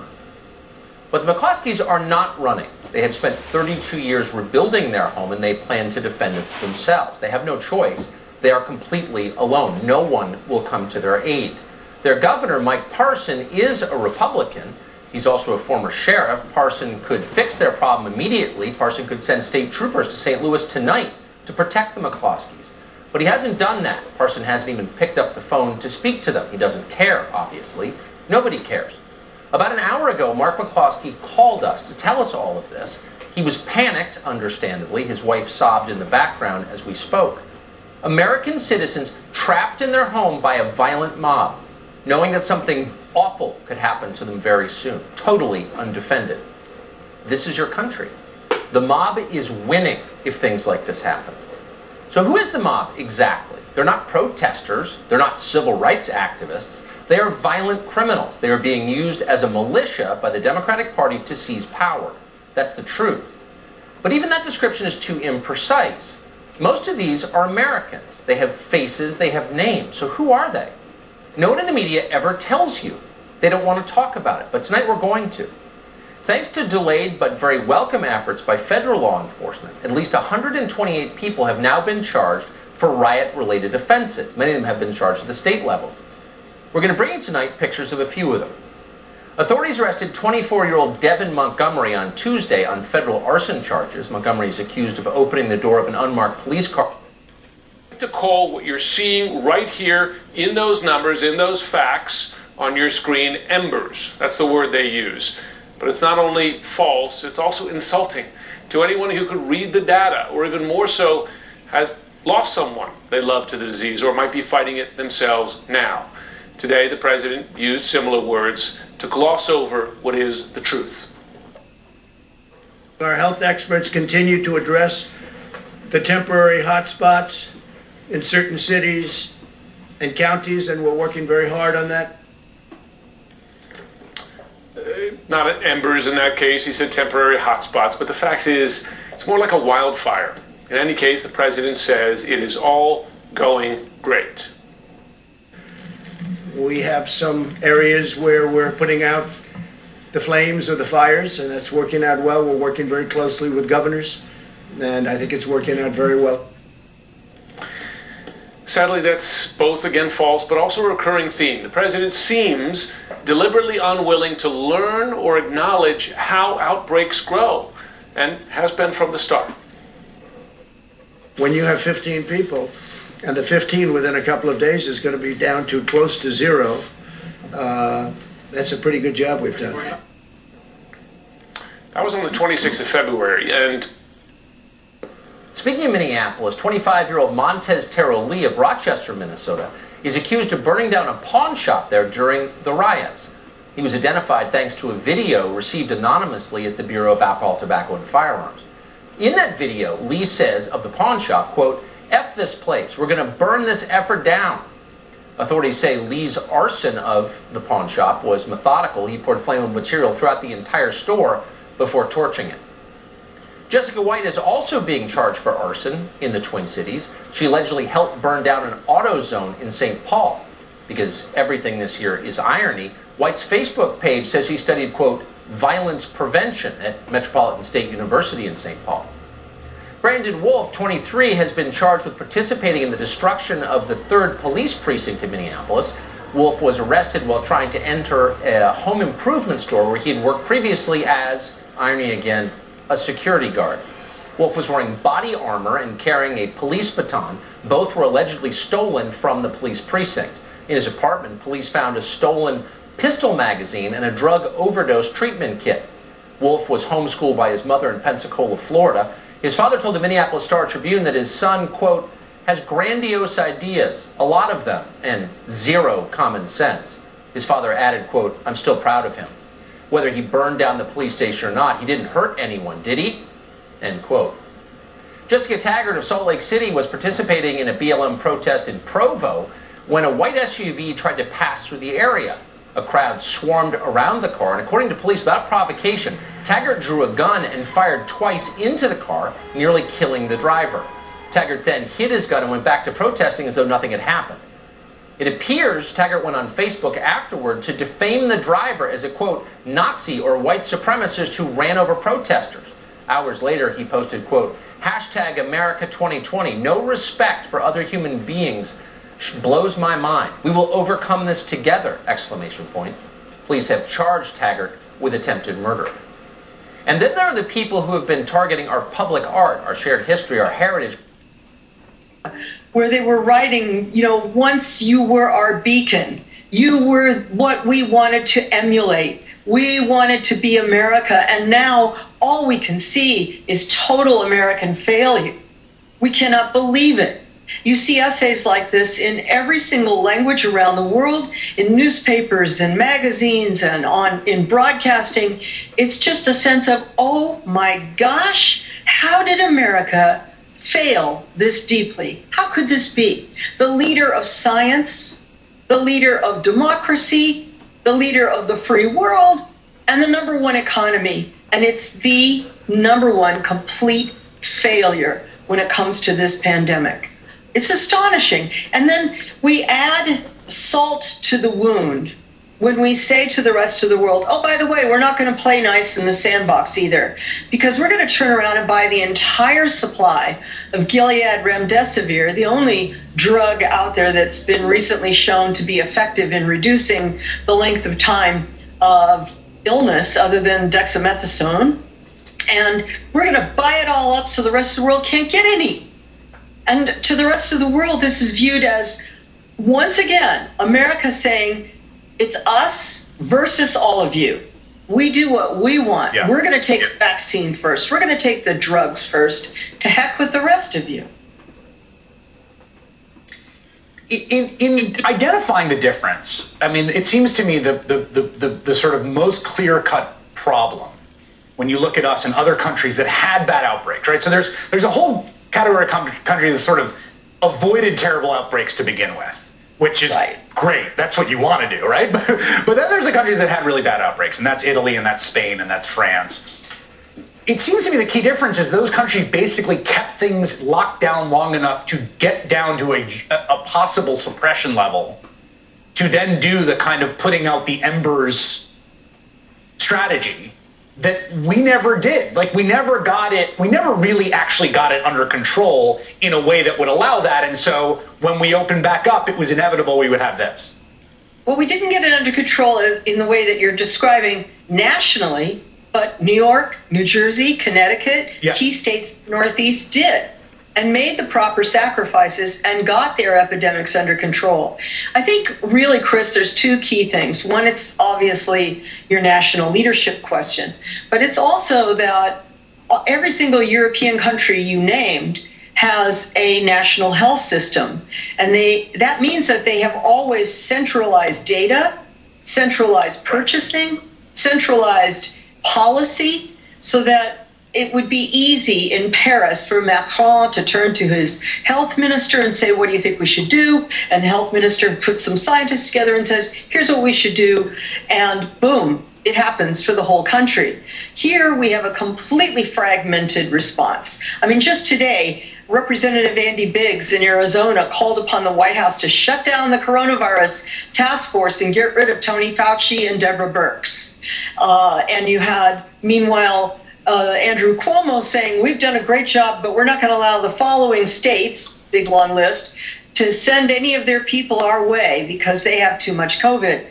We're acting more like 50, and if we should include Guam and Puerto Rico and so on, so 50 plus individual nations than we are like a single national response. The only sort of moonshot here, as far as I can tell, is like a very fast 100% mask adoption. The data that's accrued over the last several months has really suggested that in terms of like effectiveness versus cost and hassle, it's the sort of easiest thing we have. You have Abbott today issuing a mask order for any county in the state that has over 20 cases, which is basically the entire state. You've got this tweet from the South Carolina governor, Henry McMaster. Let me make it very clear. Wear a mask and social distance now so we can enjoy high school and college football in South Carolina this fall, which is sort of perverse at one level because there's other things that are even more important than that, but also maybe good for the target audience. I guess my question to you is like, can we do it short of massive interventions? Is everyone masks up? If everyone gets on the same page, can we arrest the growth we're seeing now? Well, look at it this way. The choice, mask or not to mask, is being described as if it were an economic choice, as if somehow by wearing a mask, you were opposing the opening of the economy and you were somehow, in favor of a lockdown. And that if you didn't wear a mask, you were somehow gung-ho for the economy. But Goldman Sachs just released a report that says, actually, we could save 5% of our GDP loss. I mean, enormous, trillions of dollars to the U.S. economy, and that means a lot of jobs, if every single person, when they left their home, was wearing a mask at all times. That's a very simple intervention. It's cheap. Anybody can do it. It requires no skills whatsoever. Just put the mask on so that it covers your nose and your mouth, and you're set to go. Hey, we're going to have this by the end of the year. I was surprised that they're being that sort of dogmatic. Dr. Fauci has said the same thing. So certainly you have to weigh that into our optimism. Everybody, just about everybody on the planet wants this, and I'm optimistic, but I'd like to see the data. I'm still surprised that we haven't seen a lot of data around this. Sanjay, Professor Hazeltine, good to have you both on tonight. Sobering commentary. are allocated. As the U.S. Attorney in D.C., all I can tell you is how do we charge cases? How do we look at the evidence? And what I can tell you in that regard as a prosecutor is we are charging cases not on the basis of political affiliation. We're charging cases on the evidence purely. Amen. Equality under the law. That's what we need to get back to. Thank you. You're so nice to come and explain that to us. Thank you very much. Thank you. David Paul Kuhn has thought a lot about what's going on big picture, because a lot of things are. He's the author of a... Because ACE now offers free evaluation by one of our experts. Sparrow, it's okay, just relax. There's nothing. Everyone needs the weather to cool up. The Sioux tribe in that area, whose land that is, will be joining us at the end of the hour with his reaction to the president visiting tomorrow. Thank you, Rachel. That's fantastic. Well done, Lawrence. Thanks. Thank you. Well, with the coronavirus surging in America today, on a day when the country once again set a new record for the number of coronavirus cases reported in one day, Donald Trump held what the White House called a press briefing, but after giving a rambling statement about the economy, Donald Trump just walked out of the briefing room in abject fear of taking a single question. Thank you.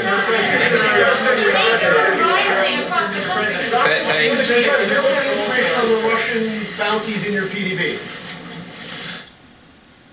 He did not dare take a single question.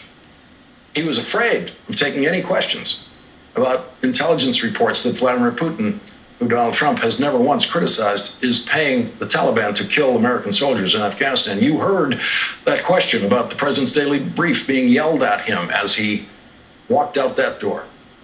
Donald Trump was afraid of taking any questions about the coronavirus, which is now out of control in the United States. There's no other description for it, including out of control in the biggest Republican states, Texas and Florida, where the Republican governors have followed Donald Trump's lead and done the least they could possibly do to protect their citizens from the coronavirus. Our first guest tonight, former Texas Congressman Beto O'Rourke, has this explanation for what is happening in Texas. Want to know why there is an uncontrolled COVID outbreak in Texas with a record number of cases, hospitalizations, and soon deaths? Because Dan Patrick leads a death cult that Abbott, Cornyn, and company are too scared to stand up to. Dan Patrick is the Trumpian lieutenant governor of Texas, who had this to say on Tuesday after Dr. Anthony Fauci testified to a Senate committee. Locking down doesn't work. If it did, those two states would be doing better than Texas. Fauci said today that he's concerned about states like Texas that skipped over certain things. He doesn't know what he's talking about. We haven't skipped over anything. The only thing I'm skipping over is listening to him. He has been wrong every time on every issue. I don't need his advice anymore. Today, the Republican governor of Texas, Greg Abbott, reversed himself once again by ordering the use of masks in Texas. The order requires Texans living in counties with 20 or more positive COVID-19 cases, which is most counties, to wear a face covering while inside public spaces or whenever social distancing is not possible. And the governor has established a penalty structure. First-time offenders of the order will receive a written or verbal warning. People who violate the order more than once will receive a fine of up to $250 for every violation. Now, this is the very same governor who 2 months ago blocked local government in Texas from penalizing people who would not wear masks. Now, the governor of Texas is issuing a $250 fine for anyone who doesn't wear a mask in 186 Texas counties. The governor issued that order on a day when Texas once again broke its own record for new coronavirus cases reported in a single day at 9,169. Today, Dr. Anthony Fauci once again said something that the lieutenant governor of Texas does not want to hear. Dr. Fauci said it in a British radio interview. And if you're wondering why Dr. Fauci didn't say it in an interview on one of your favorite cable news shows, it's because the White House usually does not allow Dr. Fauci to accept invitations to appear on most shows in this country. Every cable news show, every major newspaper is asking Anthony Fauci for an interview every day. We all are, every day. And that request, those requests are being denied by the Trump White House every day. For whatever reason, someone in the Trump White House gave the okay for Dr. Fauci to do an interview with BBC Radio Today, and Dr. Fauci said the situation in the United States is now much worse than it has ever been. What we've seen over the last several days is a spike in cases that are well beyond the worst spikes that we've seen. That is not good news. We've got to get that under control, or we risk an even greater outbreak in the United States. Why have you had those spikes, do you think? When you look at the fact that we never got things down to baseline, where so many countries in Europe and the UK and other countries did, they closed down to the tune of about 97% lockdown. In the United States, even in the most strict lockdown, only about 50% of the country locked down. That allowed the perpetuation of the outbreak that we never did get under very good control. So that's why we are where we are tonight in the United States. We only did about 50% of the work that we needed to do, and we did it for a very short time. The two big lines on this graph show coronavirus cases in the United States and in the European Union. And in late March, the United States and the European Union were in exactly the same place where those two lines cross in late March, at about maybe 27,000 cases a day. And now the European Union is down below 5,000 cases a day, and the United States is soaring above 50,000 cases a day, and Dr. Anthony Fauci says we may be on our way to 100,000 cases a day, and 3 months ago we were in exactly the same place as the European Union. What's the... That guidance might be better received, but they aren't. There are two rules at play. One for protesters and rioters, and another for law-abiders. This holiday weekend, every American is entitled to celebrate as they see fit, calculating the risk, whether raising a fist or waving a flag. It is this great country that allows us that freedom. It deserves our respect and to be celebrated boldly this weekend. Joining me now is Horace Cooper of Project 21, the co-chair and author of How Trump is Making Black America Great Again. Also with me is Scotty Smart. He's founder of the Smart Foundation. Thank you both for being here. Scotty, you were supposed to speak at a Forget the Fourth event in Atlanta. What do you intend to achieve by doing this? I know you're having some health difficulties and may not be able to attend, but what are these protests designed to do exactly? Well, these protests are designed to educate people and to make sure that we have a unity amongst ourselves. When we say forget the fourth, a lot of people try to strategically change the narrative and make it a hate rhetoric against the Constitution or against the flag and things like that. And that's what it's not. But it's also to make sure that we hold America accountable for saying that it provides liberty and justice for us all, which we as black people don't feel that we are getting in this country. And so when we go to celebrations like this, we voice our opinions and we voice ourselves, because if you look at the history of this country, which a lot of times people try to overlook, it has nothing that's been great for black people since 1776, when the Declaration of Independence was signed. We haven't necessarily been treated as equals. And so as we move forward... So Scotty, so wait a minute, Scotty. So you don't believe black Americans can celebrate the 4th of July?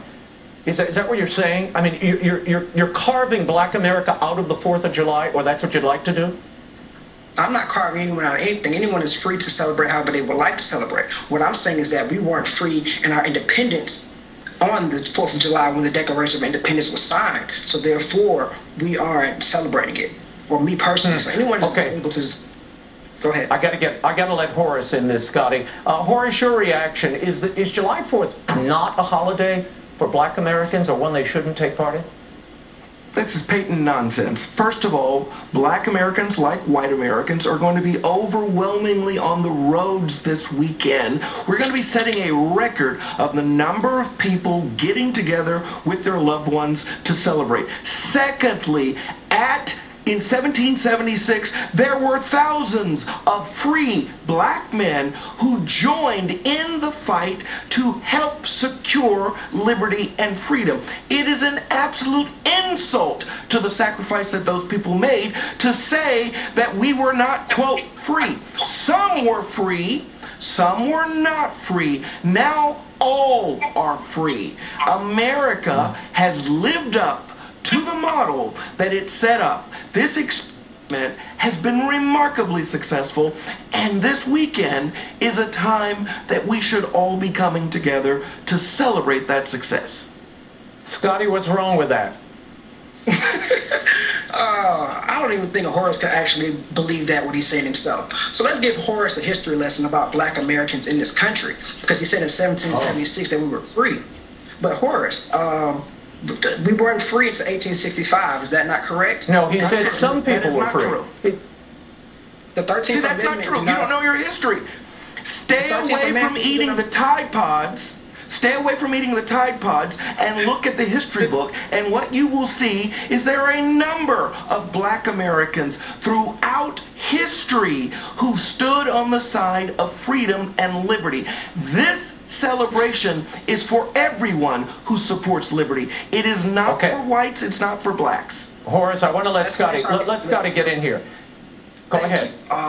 So when we talk history and we talk about the abolishment of slavery with the 13th Amendment, even then, right after that, you have black codes, which legally made us slaves still, because they still incarcerated us for not having homes and not having jobs at that time. And then as you move forward throughout history, you don't get civil rights and you don't get voter acts until 1965. And so when you go to that point of our history, which is 100 years later, now we're in modern day history. And then talk about how the government has strategically always systematically pressed black from 1965. Yeah, I think Horace's point is America has fulfilled the promise. It wasn't fully fulfilled early on, but it has been now. Black Americans are, you know, Louis Armstrong is as much a part of the American story as Jackie Robinson and George Washington at this point. You know, two Republican senators, I want to get into this, two Republican senators, Ron Johnson and James Lankford, have put forward a bill to replace Columbus Day as a federal holiday with Juneteenth. This is Senator Johnson, or he said rather, we celebrating emancipation with a federal holiday, but we believe we should eliminate a current holiday in exchange. We chose Columbus Day as a holiday that's lightly celebrated and least disruptive. Here's my question to both of you. Juneteenth came 2.5 years after the Emancipation Proclamation, okay? The 13th Amendment was actually ratified on December 6, 1865. So should we be celebrating Decemith? I mean, is that what we should be celebrating? I'll let you both get a crack at that. Is that what you want, Scotty? You want Juneteenth and no more 4th of July? Juneteenth is a celebration of freedom for us, and I think that is something that should be a national holiday. I appreciate people stepping up and taking that stance. But even then, we talk about systematic oppression throughout the entire history of America. We still haven't gotten equality and justice for all, or liberty and justice for all, as the Constitution says. So you can look through systematic oppression, through poverty, through probation, through mass incarceration. You can look at several instances within our climate that are controlled by systematic oppression and white supremacy that has not afforded black. I need to let Horace get in here, Scotty. Yeah, I need to let. Go ahead, Horace. You respond. All the left-wing Marxist drivel aside, there is a fact. The fact is America gave more lives in the Civil War than in any war America has ever been a part of. And as a result of that war, 3 constitutional amendments came about. And as a result of that, America joined together and ultimately has said that it is going to commit, and has done so, committed to the idea that we did at our inception. Every citizen is going to be recognized and supported equally before the law. What they're wanting to do now is to throw that away, and yet it ignores the marvel of what our country is all about. Scotty, I'll give you 30 seconds to respond. Thank you. There's no way that that's true, Horace. There's completely injustice within our systematic approach through criminal justice. Black people don't get the same sentences as whites. You have someone that it was just released who was sentenced to 1,000 years in jail for child pornography that only did 7 years and was paroled yesterday. You have a black man in Kansas that was sentenced to 12 years for kissing a young white girl, but there was no DNA evidence found upon him. So make sure when you talk facts that you have your facts correct and you don't use your talking points to make sure you get your paycheck. Go ahead, These are talking points. Read my book, and you'll see 100-year history of the progress of Americans who happen to be black by policies that were great for all of America. Okay. We're going to leave it there, gentlemen. And Scotty, Horace, I want you all to come together and celebrate this great country that allows us to converse like this and allows us to support and love one another. And happy July 4th to both of you. Thank you for being here. Across the country, Americans are fighting to protect their rights and to free themselves from COVID lockdowns by appealing to the courts. Called them up, we said, we got your names, we heard you were at the party, and basically you got the I'm no rat reply. They didn't want to give up names because they didn't want to tell about other people. It's a little bit of a human inclination. It's a little bit of a culture change we need to have. But this was always going to be a problem with contact tracing. That's why there's training that goes into it. Then came the subpoenas. Now, what about the guy who had the party, who knew he had symptoms? We have subsequently been able to speak with him, and we have received full cooperation from him at this point. But is there liability or exposure for knowing that you have symptoms and having a party anyway? It's a foolish move for sure. What does it tell you about where we are in the state of play? It's very unfortunate, and some of the responses we initially received were, I don't have to give you information, I don't want to give you information, and there is nothing you can do to make me give the information. Not verbatim, but that was the attitude that was presented. And when the subpoenas were processed yesterday and delivered, within a few hours we had responses from almost everyone, and by this morning, everyone. That is before the time occurred, which was this afternoon, for them to respond legally. So they hurried and called and responded and gave the information because at that point the risk for them to have to pay was quite high. And look, timeliness is everything. You got to track down who else is there, who's exposed, and that's how you contain and you don't get a cluster. Where are you in terms of your ability to do this at scale in the state of New York? So in Rockland County, we have been at this since our first case on March 4th. We're up to 13,590 cases at this time. We have been able to tackle this all along. We increased the number of contact investigators that we have, and then the contact tracers as well. And we're holding our own with this, with some additional help from the state contact tracers. But mostly at this point, we can handle this ourselves because our caseload has decreased. What are you hearing around the state? You have enough contact tracing going on? Seems to be. I know that they are at the ready, if there's a surge or when there's a surge in different areas. Let me ask you something about strategic planning here and what we've learned. Is it weird to you that the states are all having to figure this out for yourselves and that there's not some kind of big national network at play with something like this, where there can be, hey, we need more. Let's call the feds because they, have this bigger umbrella and we know where the assets are and moving them around. Or do you think state by state is just the way it has to be? I think that state by state is how it's designed to be at this point. Could there be a larger picture? I suppose, but that would take a lot of coordination. And at this point, as you know, the feds have taken over the supply of many of the equipment that we've needed, the PPE that was needed, and then it's to go to the states and then the states to the counties. And, they have loosened up lately, but we had some difficulty in the beginning with that. So I think having the feds do that and without full coordinated effort is probably impossible. Well, listen, I'm glad it worked in this situation. Dumb idea to have a party when you're having COVID symptoms. Dumb idea to have a party, period. in this way because they weren't being safe about it. Hopefully it is one of those stories that people will learn from as we head into Independence Weekend. Doctor, thank you very much. I appreciate your cooperation and taking the opportunity. You won't rest until you required information for our contact investigations. It worked. Right away, because it was threatening, what was it, a $2,500, $2,000 fine for every day that they didn't respond? Up to $2,000 per day. Can a contact tracer force people with subpoenas to divulge their private whereabouts, personal information, very quickly? Yeah, this raises a lot of constitutional concerns, right to privacy, due process. It's fraught with problems, absolutely, Raymond. Mark, I thank you. Coming up, authorities have called that have shut down and won't reopen now because of these new infections. But you could have businesses that didn't even close before because those places were not affected by the virus, and those workers, unfortunately, could join the ranks of the unemployed.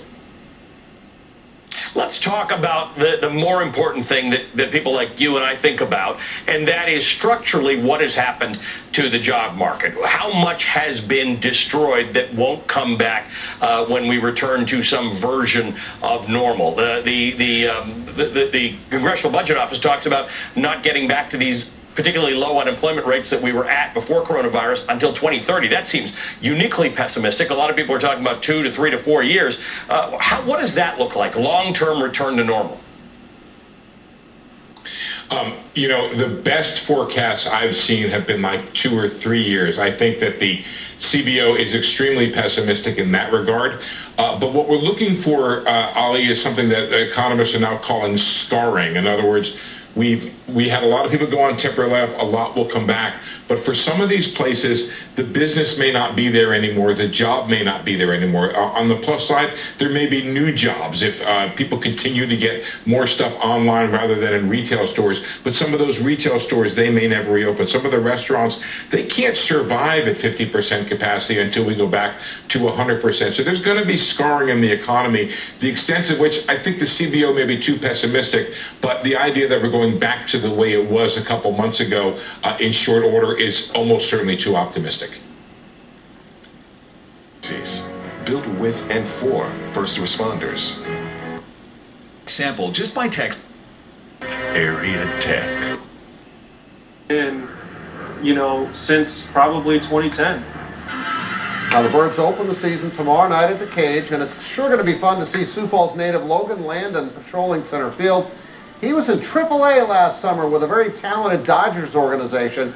He can really play. So for Logan, getting a chance to play in front of his friends and family, it's going to be extra cool. I think it'll be a lot of fun. I'm really hoping, especially the fact that we have two teams playing at the same hub, that it's going to draw a big crowd. You know, I think, you know, especially with all that's going on with COVID and the coronavirus, stuff like that, I think people are searching for a sense of normalcy. You know, I think something like baseball can provide that. After making AAA with the Dodgers last year, Logan is hoping this is going to be a showcase for him to show off his talent and get back to affiliated ball next year. Speaking of great baseball, Renner was the place to be today if you like to watch great pitching. The radar gun got a healthy workout today. Harrisburg and Renner. Harrisburg was ready. Zeb Weedy singles to left. Bases were loaded, but that second runner tagged out at home by Zach Evers. 1-0 Harrisburg at this point. Heat on the field, gets to the umpire, has to leave after 3 innings. And Austin Henry was throwing his own heat, striking out 12 in 5 innings. However, he got a no decision. The game was tied when he had to leave because Will Simmons outdueled him. Complete game, 11 strikeouts, just gave up 2 hits as Harrisburg scored 3 in the 7th inning off the bullpen to win it 4-1. Second game, Chase Mason, the Viborg Hurley quarterback, took the hill for Harrisburg as they went for the sweep. He struck out 16 at post 22 last Friday. Well, he struck out the first 6 batters he faced tonight. Harrisburg got him some run support eventually as Ben Lose with a squeeze play, and it worked to perfection. Scores the run as Harrisburg builds a 2-0 lead. Now Mason runs into trouble in the 6th. Will Waschenberger with a hard shot down the first base line, and that goes for a base hit, scores a run, makes it 2-1, but with a tying run on third, Mason gets the whiff with a breaking ball. He had 14 strikeouts. Reese Arbogast had 11 for Renner. The 4 starting pitchers had 48 strikeouts and gave up only 5 runs. Let's go to your scoreboard.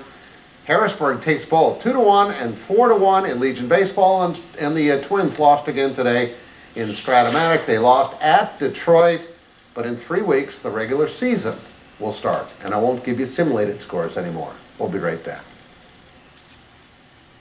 Hurry in for the final day at the first great sale of the summer at the WH Line Fairgrounds.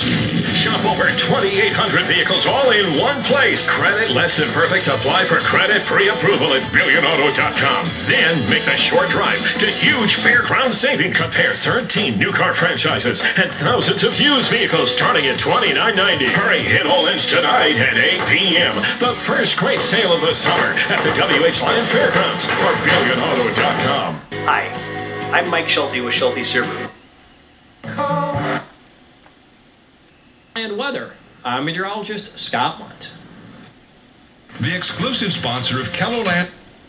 Those who served with honor, led with courage, and took this great nation into the future. Their words, deeds, and legacies will survive time immemorial. America's worst president will neither be remembered nor revered. No, I don't take responsibility at all. We were given a... He will be forgotten as quickly as we can. The Lincoln Project is responsible for the content of this advertising. I'm Lucy Kafanov in Houston, Texas, and this is CNN. July 4th is different this year. I mean, everything is different this year because of a pandemic, celebrations included. But we're also in the middle of a national reckoning on race in this country. The week of mass protests following the death of George Floyd show, well, July 4th doesn't represent true independence for everyone in the U.S. Joining me now, Michael Higginbotham. He's a professor of constitutional law at the University of Baltimore and author of Ghosts of Jim Crow, Ending Racism in Post-Racial America. Also joining is CNN political commentator Bakari Sellers. He's the author of My Vanishing Country. Gentlemen, you both have phenomenal books I really encourage everyone to read. I'll begin with you, Michael, if I can. Professor, I mean, the president is making protecting Confederate monuments a top priority. He's calling Black Lives Matter a symbol of hate. What's the motivation here? Why deliberately stoke racial animosity and try to pit people against each other? What playbook is this? This is what the president's playbook has been since 2016 when he came down those escalators and called Mexicans criminals and rapists. The president is about division and distraction. Division and distraction. That's what he's done with immigration, build the wall. That's what he's done with coronavirus, don't wear the mask. That's what he's done with racial equality, protect Confederate monuments. So what I would suggest the president needs to do is stop worrying so much, stop protecting stone and marble statues, and start protecting living Americans. We're in a pandemic, as has been mentioned all evening. We've got 125,000 deaths. We've got over 3 million that are subject to the virus. And the president needs to start protecting the living. So let's get a national policy, Mr. President, on the pandemic, and let's start wearing a mask. I mean, Bakari, the irony should not be lost on people that a pandemic that has a disparate impact on black and brown people in this country is now being talked about by a president who is stoking racial tensions here. How do we celebrate this country on Independence Day, Bakari, when it's very clear that not everyone is afforded the same freedoms? Well, we've been here for 401 years, so let's be mindful of that. But also let's understand that we're people of perseverance, we're people of hope, we're people of faith. And so while we have the President of the United States who's here stoking fear, as Michael said, we've had the Lester Maddocks, we've had the Bull Connors, we've had the George Wallaces of the world, and Donald Trump is just another one in the long line of those individuals. But we've always persevered. And so while we're celebrating July 4th, what I really want us to do is celebrate Tulsa, Oklahoma. What I really want us to do is celebrate the Orangeburg Massacre, February 8th of 1968. What I really want us to do is understand who Sarah Mae Fleming is, who sat down 17 months before Rosa Parks.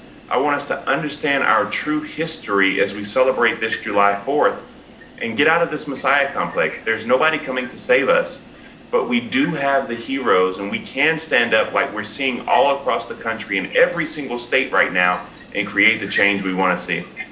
You know, it's a fascinating point, especially the idea of we're all in this together, but someone's got to actually try to land the plane. Everyone can't be both passenger and pilot. Someone has to take the lead on these issues. And Vcr, just on this notion, you know, a source is telling CNN that the NFL is planning to play the song Lift Every Voice and Sing, which we know is the Black national anthem, before every game in week 1 of the season. And this does speak to some awakening, but superficial or what? Yeah. So please, with all due respect to all the city officials, black, white, and otherwise, Democrats and Republicans, to black folk and white folk alike, do me a favor. Please stop writing Black Lives Matter on everything. Stop singing the Negro National Anthem. And let's actually start focusing on eradicating systemic injustice and institutionalized racism. Those are the things we have to focus on. Painting something on the street will not effectuate the change we actually need. And so while it may be good aesthetically, it's not going to make sure that my children will actually have a better future than the one they have today. So that's my only point. This is all good and dandy, but it doesn't actually effectuate the change we want to see. So Michael, I see you nodding. What is your opinion? Well, this is our racial moment of truth. No question about that. And I agree with Bakari. What we need to do is we need to have some substantive changes. We need to pass some laws protecting individuals against discrimination. We need to change some bad policies and practices.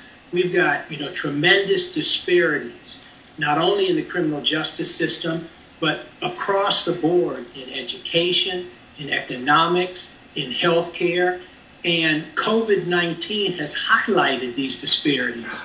In 8.5 minutes of a police officer, his knee on George Floyd's neck, has showed us the consequences of not doing anything about these disparities. So we need to pass some laws quickly to start protecting individuals against race discrimination. Michael, Bakari, thank you. Wish we had more time to talk. We'll talk again. Thank you. As the country erupts over police reform, why is... Let us pass mandatory mask ordinances. More than 15 cities throughout the state moved on that mandatory mask ordinance. What we need from Governor Ducey now is that he institute a statewide mandatory mask ordinance, because the crisis is happening throughout our state. We are seeing 3,300 cases in one day, 4,800 cases the previous day. This is about saving lives, and the one step that Governor Ducey can take is instituting a mandatory ordinance statewide. And Mayor Bethune, you're not calling for a statewide mask order in your state. Your governors, as I said, refused to do that anyway, but you don't think that would help? I'm not saying that it won't help, but my position is I have to worry about my own city.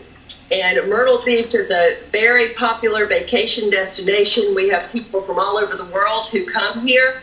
So my position is I want to do all I can to protect our business community, our residents, and our visitors who come here so they can go home safely.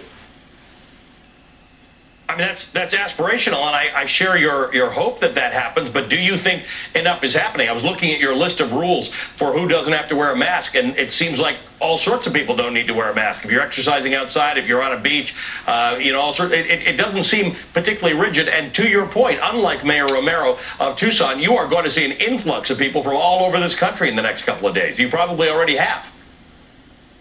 Yes, we have, and that we do believe that is why our cases have spiked, especially in the past 3 to 4 weeks. And the mandate that was issued today will help. We believe that it will help. And the beach is a wide open space. Our lifeguards and our beach patrol are doing a great job of making sure that people follow the rules, that everything is spaced out. So the beach itself is not the problem. It's the masses of people who are coming here, and we just need people to take personal responsibility. That's what this is all about.